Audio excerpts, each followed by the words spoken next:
All right, welcome back. So we've got all the disassembly done, as you saw in the previous video, and we're working on the assembly, starting of the assembly.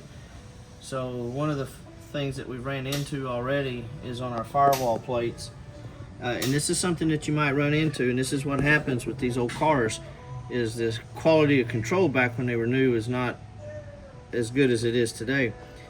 So we've mounted this top blower motor cover plate, but like one of our holes is going to be off, so we're going to have to egg shape this hole here. But we're going to go ahead, it tells us to drill some new holes in the firewall, so we're going to go ahead and, while we have it located, drill our holes, and then when we take this back off to do the sealing, we'll come in and egg shape this hole a little bit better, and then we'll just have to seal up around that with some additional silicone.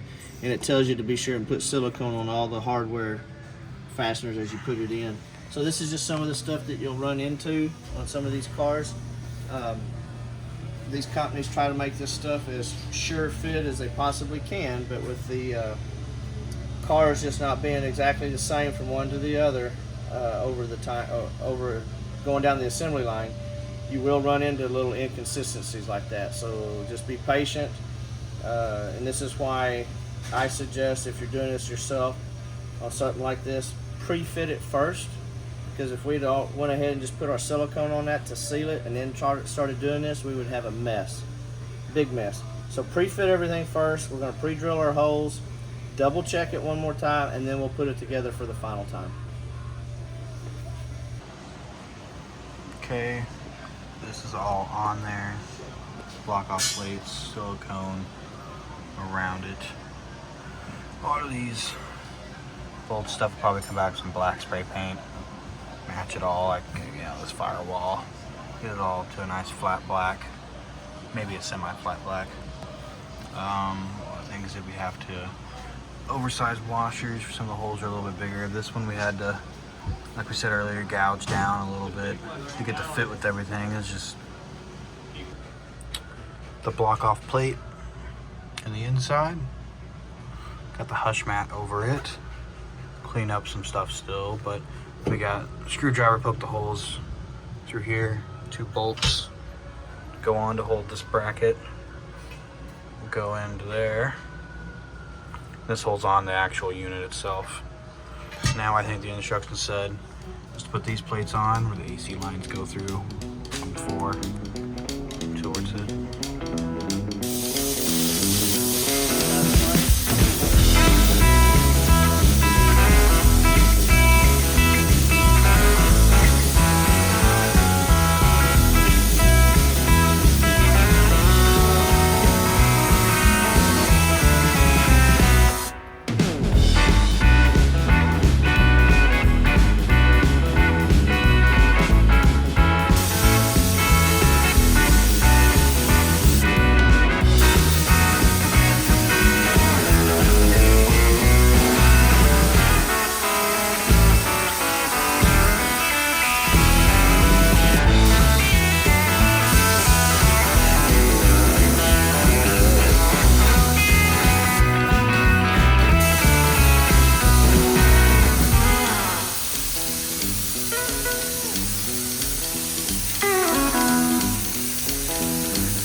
Action. Is my do okay? Oh yeah. Okay. So far what we've gotten done here is we got the dynamat all in the floor. Drew got it all the way up on the firewall. These old cars just didn't have a whole lot of insulation in them. We went ahead and ran it all the way up to the back of the window, below the rear window, and then we insulated it with a layer of old school jute padding with aluminum foil on one side. And then we came in with some black stretch back trunk lining and covered the back wall just to give it some nice look, cleaned it up a little bit. And then we also went ahead and did that up here on the firewall. We insulated the firewall with a better layer of jute and then just located the mounting holes and some wiring holes. And then I went ahead and put a layer of that black ozite or trunk liner on that. And we just came down far enough that the factory carpet that they have will just come up to it, and they'll blend in. When it's all said and done and all the moldings are in, the kick panels are in, and everything's actually tight in its place, they'll blend in. But that just helps finish off the job. So now his next step will be to start assembling the evaporator case, bracketry, and getting that stuff located and mounted to the firewall, and then the kick panel plates for the hoses and ducting, heater, all that stuff's mounted. Then technically he could probably start putting some of the dash back together. But that's where we are so far on this install of this 67 El Camino / Chevelle.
Might run into on this kick panel piece that goes right into here along this side, which this car has never been modified in this area.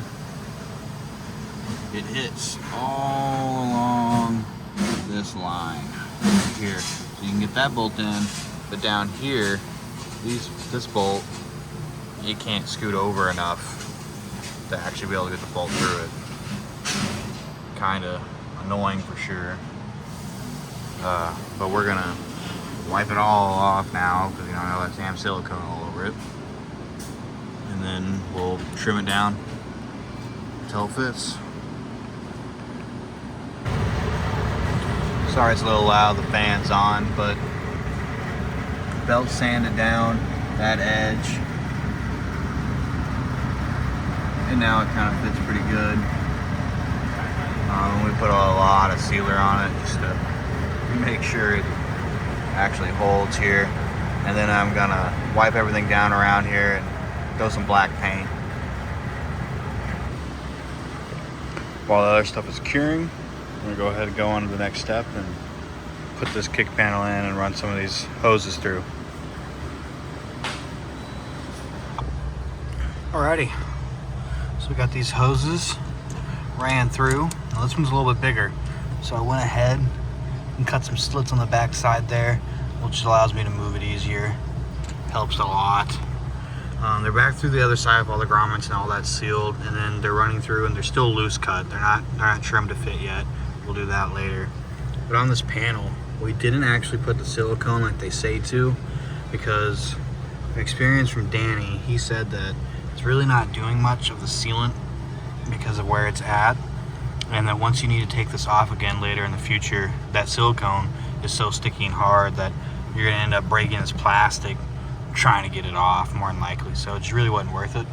So we went ahead and left that off. So next we're gonna get the actual unit in here and hooked up with these hoses. See how it all fits. Alright, the unit in here, ran the hoses up to it.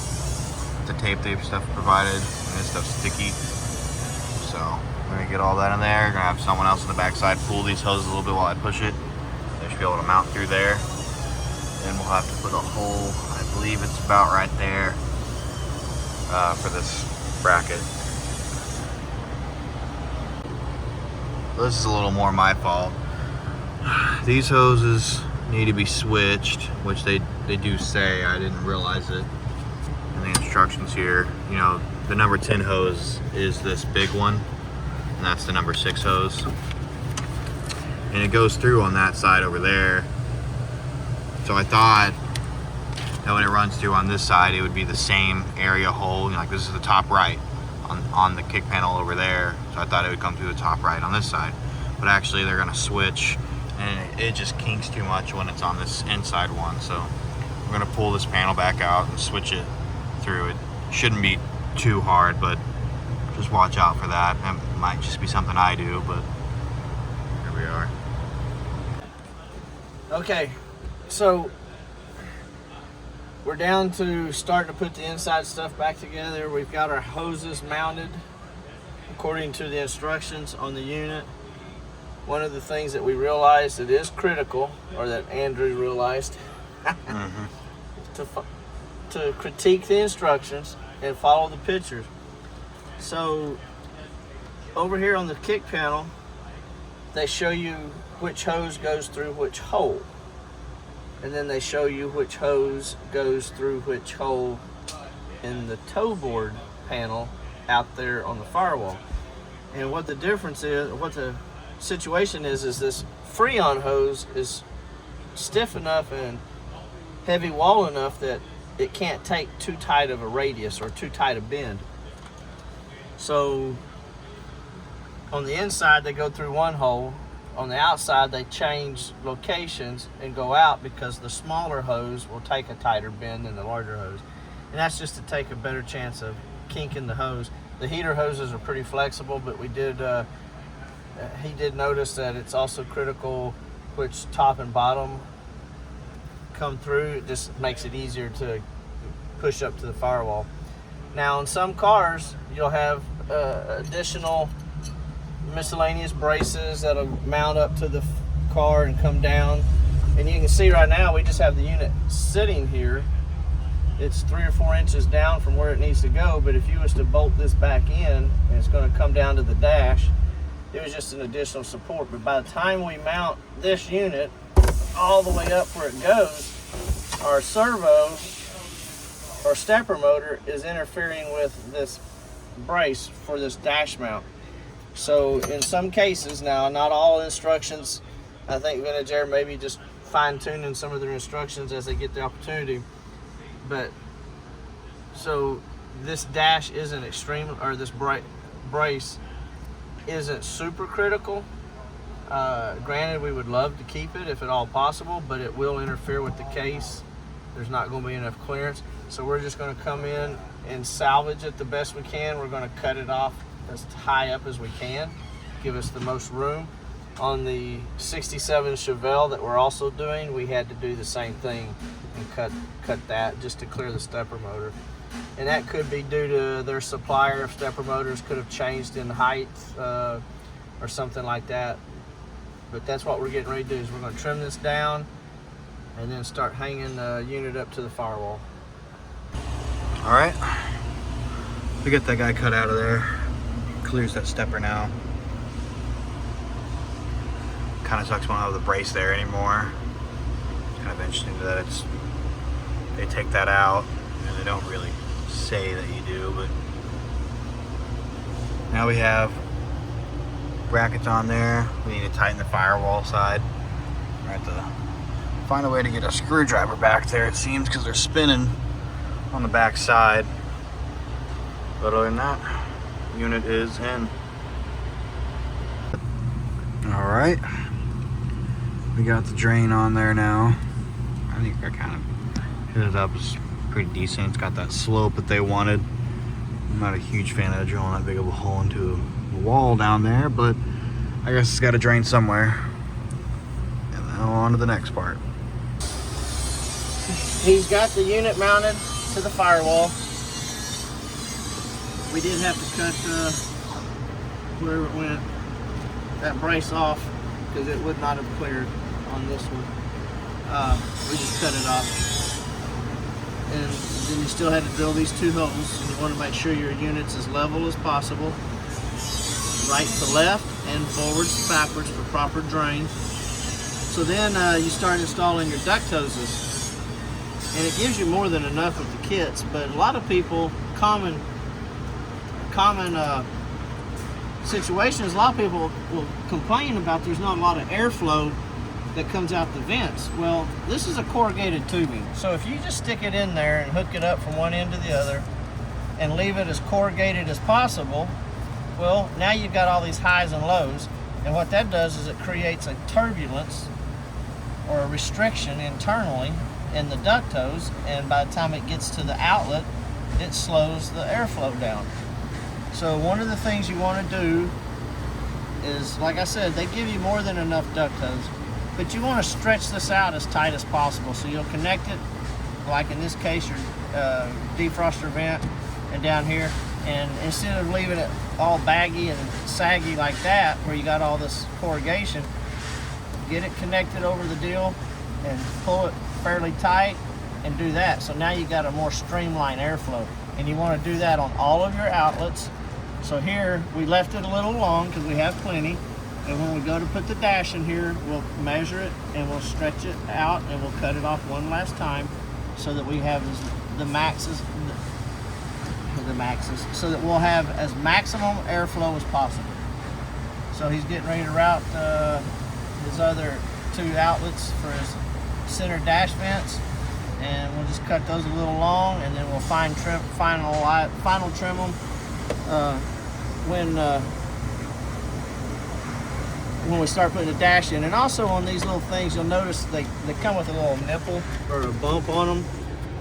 So when you go to put your ductos on, don't just go to the first rib. A lot of times that can come off. So you squeeze it, slide it up over there, and at least get 2 ribs up on it. Now that I did that, took it off, may not forget it. So if you'll get at least 2 of them up over that nipple rib or whatever you want to call it, less likely for it to ever pop off, because once the dash is in there, you're not getting back to some of these, period. So anyway, that's kind of where we are at the moment. Can't remember what will be next in your instructions, but probably starting to modify your controls and then getting that all put back in the dash, and then you'll probably be real close to putting the dash back in. But you can see we went ahead and, like we did, we covered the firewall with some black trunk liner. It just helps make everything kind of disappear. It just cleans the look up a lot. So that's kind of where he's at right now. And it's hot, so hopefully we get to test drive this in the next day or so.